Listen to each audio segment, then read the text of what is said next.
The United States government actually did carry out on our citizens experiments involving radiation. The United States of America offers a sincere apology to those of our citizens who were subjected to these experiments, to their families, and to their communities. When the government does wrong, we have a moral responsibility to admit it. 이건 역사상 최악의 음모론이라 치부됐던 마인드 컨트롤 실험에 대한 미국 대통령의 대국민 사과 영상입니다. 캐나다에 위치한 앨런 기념 병원에는 정신병을 앓던 환자들을 아주 선진적인 방법으로 치료를 한다고 알려진 의사가 있었습니다. 그의 이름은 박사 이웬 카메론. 미국과 캐나다 정신과 학회 회장을 겸임하고 있던 굉장히 저명한 학자였죠. 우울증과 불안장애, 강박증 등의 정신적인 문제를 가진 환자들은 그의 치료를 받고 좀 더 편안하고 나은 일상을 살 수 있다는 희망으로 부풀어 병원으로 찾아왔는데 그 바람은 입원을 한 첫날부터 균열이 가기 시작했습니다. 수속을 마치고 입원실을 배정받은 환자들은 모두 똑같은 약물을 처방받았는데 무슨 약이냐고 묻는 환자의 물음에 돌아오는 건 그저 입원 첫날 생긴 긴장을 풀어주고 편안히 쉬게 해주는 안정제라는 말이었죠. 별다른 의심 없이 그 안정제라는 약을 복용한 환자들은 끊임없이 잠만 잤는데 짧게는 하루, 길게는 무려 석 달 동안 그 약을 복용하고 잠에 빠졌죠. 오랫동안 이어진 수면으로 인해 환자들은 오히려 두통을 호소했지만 카메론 박사와 그의 의료진은 계속해서 환자들을 재우기만 했습니다. 그리고 어김없이 다시 잠에 든 환자들 머리맡에 있는 스피커에선 이런 음성이 들렸죠. 당신은 착한 사람입니다. 당신은 좋은 남편입니다. 당신은 어린 소녀입니다. 당신은 절대 화를 내지 않습니다.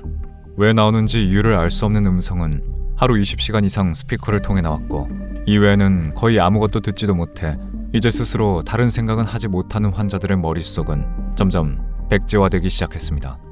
그리고 완전히 머릿속이 텅 비어 침을 흘리기 시작한 환자가 나온다면 이렇게 말했죠. 이 환자는 준비가 됐군. 머리가 백지화된 환자는 의료진의 손에 이끌려 어두운 방으로 들어갔고 무거운 철제문이 닫히면 이윽고 그 안에선 끔찍한 비명소리와 함께 미사약의 살이 타들어가는 냄새가 나기 시작했습니다. 그 냄새가 전기 충격으로 인해 나는 냄새라는 걸 다른 환자들이 알아차린 건 그리 오랜 시간이 걸리지 않았을 때였죠. 환자들은 머리가 백지화되면 곧바로 전기 충격을 당한다는 걸 깨닫고 정신을 놓지 않기 위해 노력했습니다. 계속되는 약물 투여로 머릿속이 몽롱하고 오늘이 며칠인지 입원하고 얼마나 시간이 지났는지 도무지 기억해내지 못했지만 머리가 성공적으로 비었는지 확인하려는 의료진의 질문에 어떻게든 대답을 하려고 했죠. 그러나 나 좀 내보내줘. 아내가 보고 싶어. 불안장애를 치료하고자 병원에 입원한 남자가 계속되는 약물 치료와 전기 충격에도 자신의 가족들에 대해 기억을 하고 있다는 걸 의료진은 놀라워했습니다. 그리고 더욱더 강력한 전기 충격을 가했고 이전보다 늘어난 약물을 투여했죠. 카메론 박사의 치료 방법은 이뿐만이 아니었는데 그는 환자들의 눈과 귀를 가리고 손과 발은 커다란 장갑과 천으로 속박한 채 빛도 소음도 완전히 차단한 작은 방에 집어넣었습니다. 그리고 그 극한의 상황에서 내가 누군지 기억하기도 어려운 상황에서 몇몇 환자들은 깨달았죠.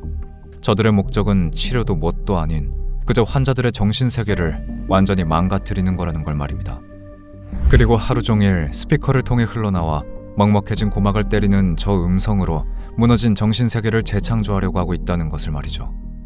하지만 정신병원에 갇혀있는 환자들이 이 사실을 어딘가 고발할 방법은 없었고 기억이 퇴행해서 배변 훈련부터 다시 시작해야 하는 상황에서도 이 소름 끼치는 곳에서 탈출할 수 없었습니다.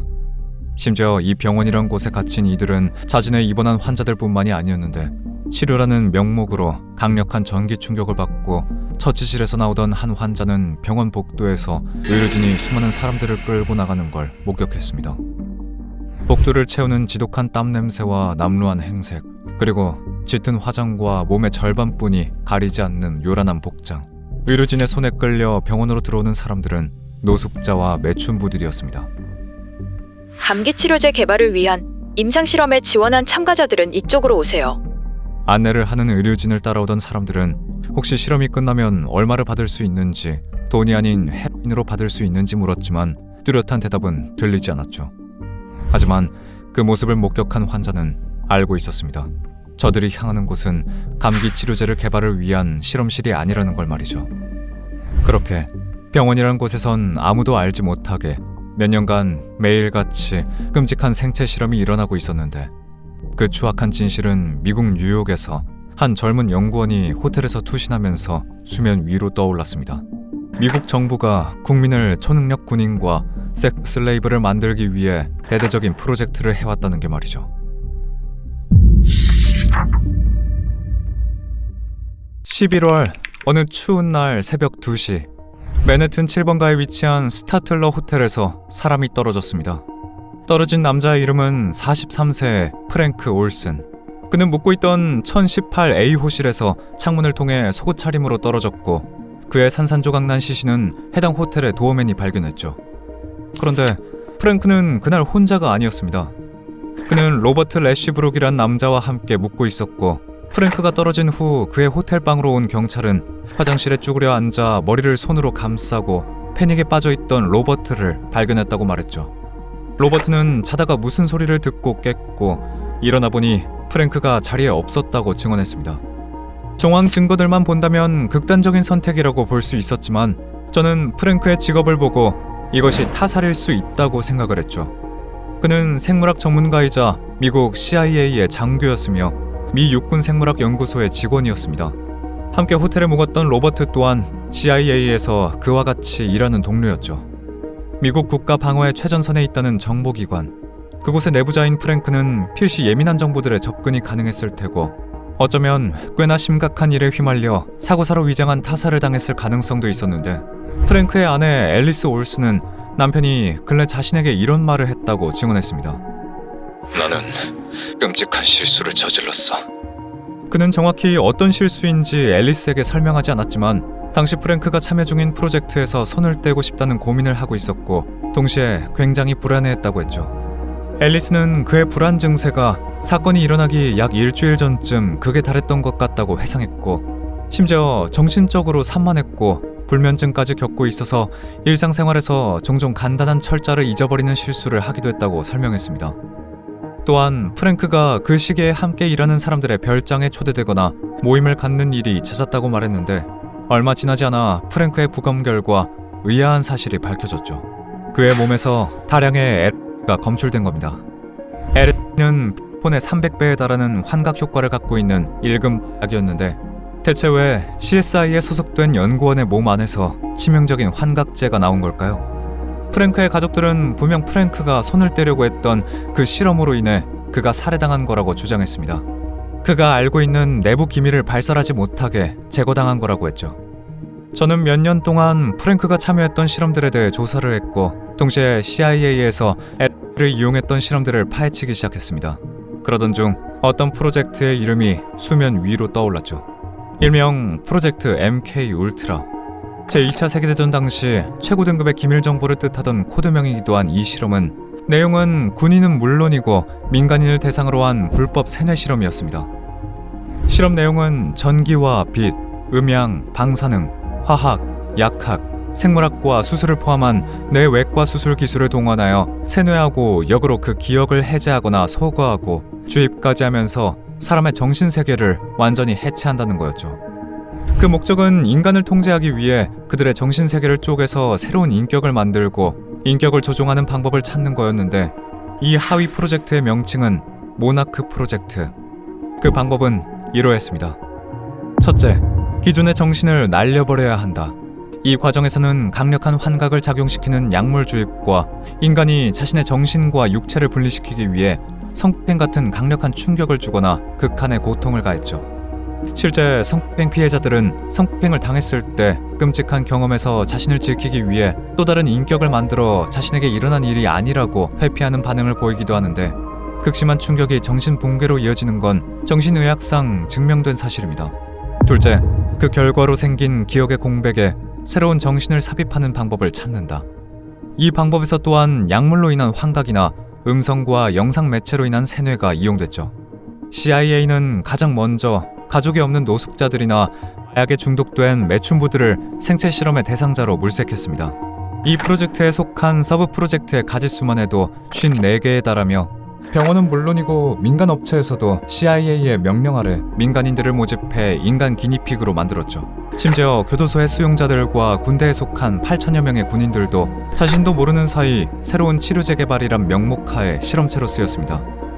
그리고 이 실험에서 주로 쓰이던 약물이 바로 프랭크의 몸에서 검출된 LSD였던 거죠. MK 울트라는 당대 미국 사회는 물론이고 세계 전역으로 퍼진 음모론이었습니다. 정부가 민간인을 상대로 세뇌 프로젝트를 했다는 게 그저 허무맹랑한 도시전설이라고 생각했지만 놀랍게도 1976년 포드 대통령의 사과로 어쩌면 그 말도 안 되는 실험이 사실일지도 모른다는 가능성이 대두되기 시작했죠. 호텔에서 떨어져 사망한 프랭크 올슨의 유가족은 그의 죽음에 대한 진실을 파헤쳤고 그 결과 불법 CIA 활동을 조사한 록펠러 위원회는 1975년에 쓰인 한 보고서에서 동의 없이 LSD를 투여당하고 사망한 익명의 육군 과학자에 대한 기록을 찾아냈습니다. CIA는 그 육군 과학자가 프랭크라는 걸 인정했고 그 부당한 죽음에 대해 제럴드 포드 대통령은 유가족에게 합의금과 함께 정부에 소송을 걸지 않겠다는 약속을 받아냈죠.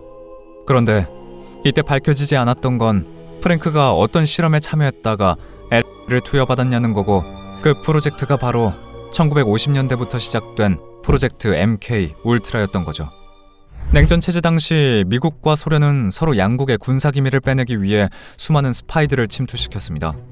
미국은 잡아낸 스파이들에게 자백을 받아내고 기밀을 빼내기 위해 고심했고 이때 LSD를 투약하면 쉽게 자백한다는 사실을 발견했죠.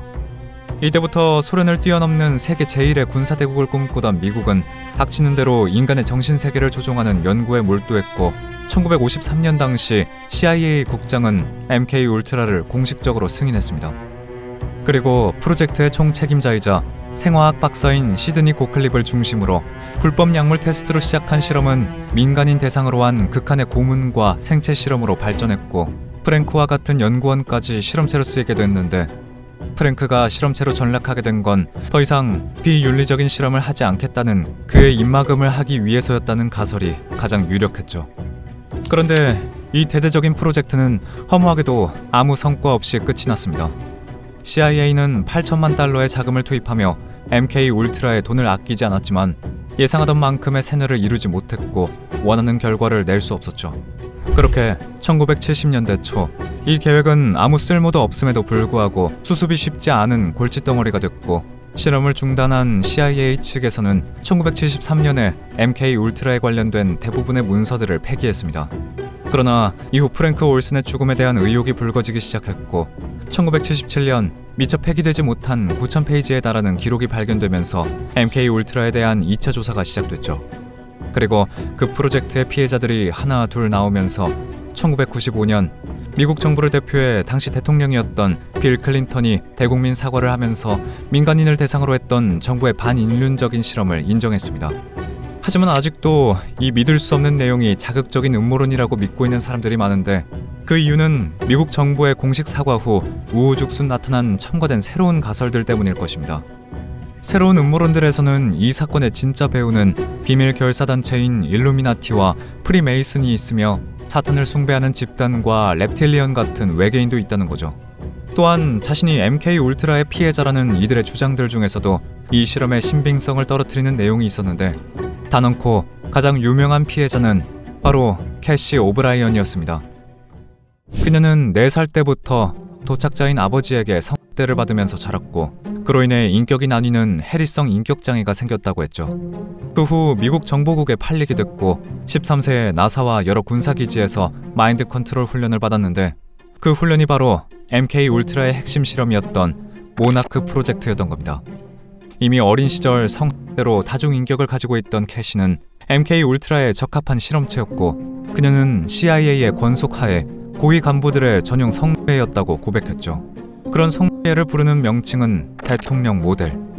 이제는 시대의 아이콘이 된 마릴린 먼로 또한 대통령 모델이었다가 비극적인 죽음으로 용도 폐기됐고 그녀의 죽음이 명확하게 밝혀지지 않고 여러 음모론이 도는 이유도 마릴린 먼로가 대통령 모델이었기 때문이었다고 주장했습니다.